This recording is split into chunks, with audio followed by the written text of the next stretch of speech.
So a circle is defined by points that have the same distance from a center. So the first part of a circle that we want to look at is the center. So right here in the middle of the circle is the center of the circle. The radius is defined as a line that starts from the center of the circle and stops at the circle's boundary. So in math, when we define lines in math, we use the point where the line starts and the point where the line ends. So looking at this diagram, the radius starts at the point labeled with the letter O and ends at the point labeled with the letter A. So the radius in this diagram is the line from O to A, and then we put the line on those letters to tell you that it is the line that starts from O and stops at A. But that is not the only line that is the radius in that circle. Any line that starts in the center and ends and the boundary of the circle is a radius. So which other lines will be radius in this circle? O to E will be a radius. So we can write that the line from O to E is a radius. O to D is also a radius. So we can say the line from O to D is also a radius. A circle only has one radius, because the measure of this line from the center of the circle to the boundary of the circle has only one measurement for each circle. So each circle has only one measure for a radius. You may draw so many radii in a circle, but the measure is the same for each circle. That said, we're going to look at another line called the diameter. The diameter of a circle, you can see we color code the lines.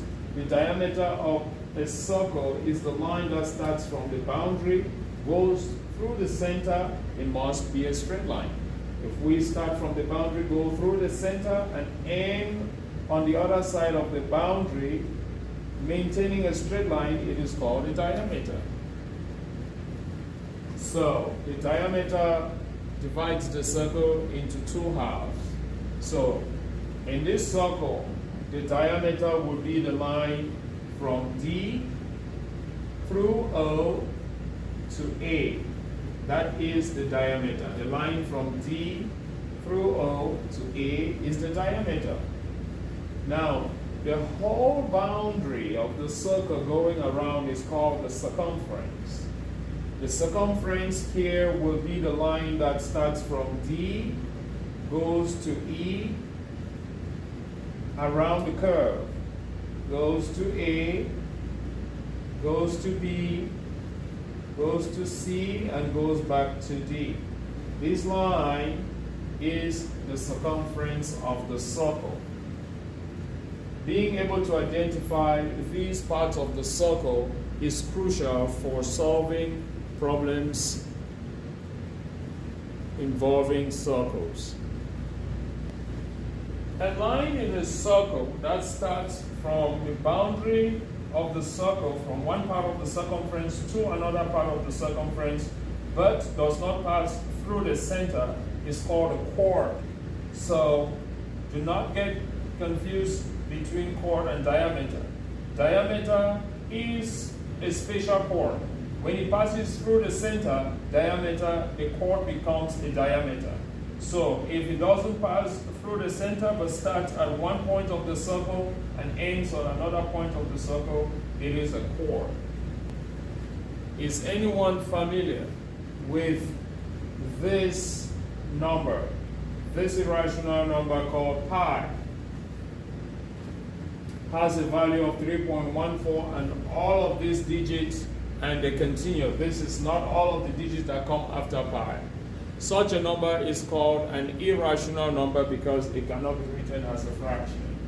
So pi, the definition of pi is rooted in circles, as pi is the ratio of the circumference to the diameter of every circle.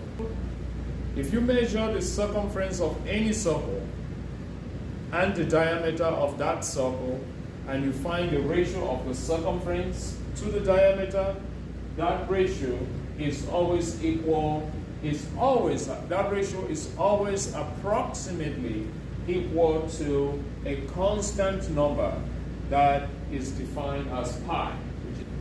Consider this banner that could be folded to form a circle. We can measure the circumference of the circle when the banner is stretched out. Then when it is folded again, it forms a circle.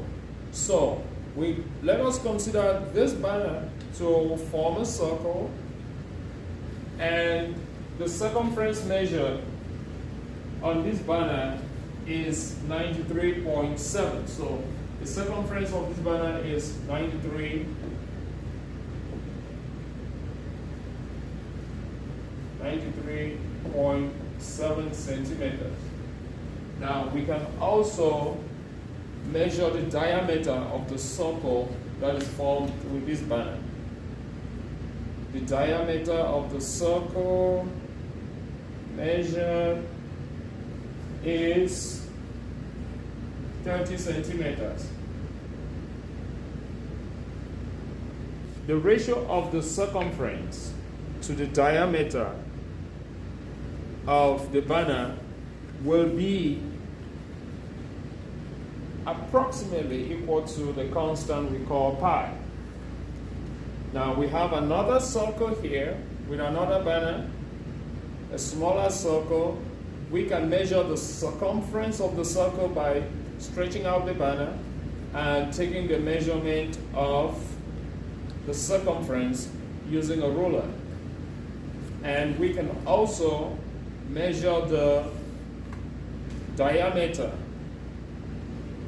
We can also measure the diameter of the circle formed with this banner.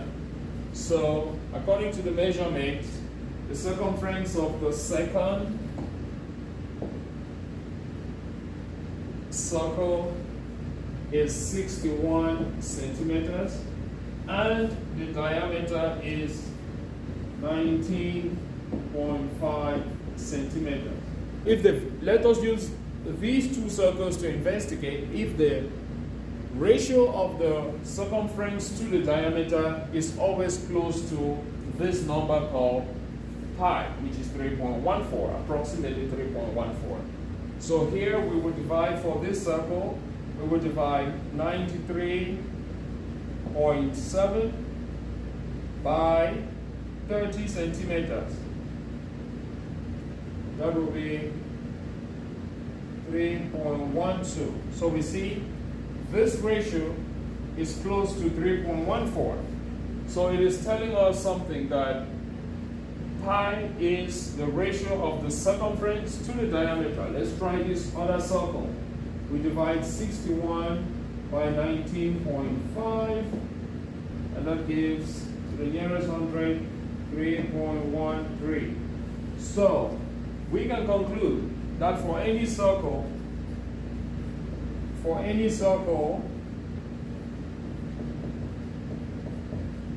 the ratio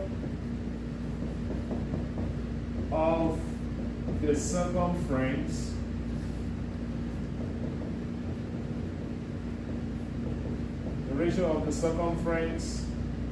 to the diameter is approximately pi, okay, is approximately 3.14, which is the approximate value for pi.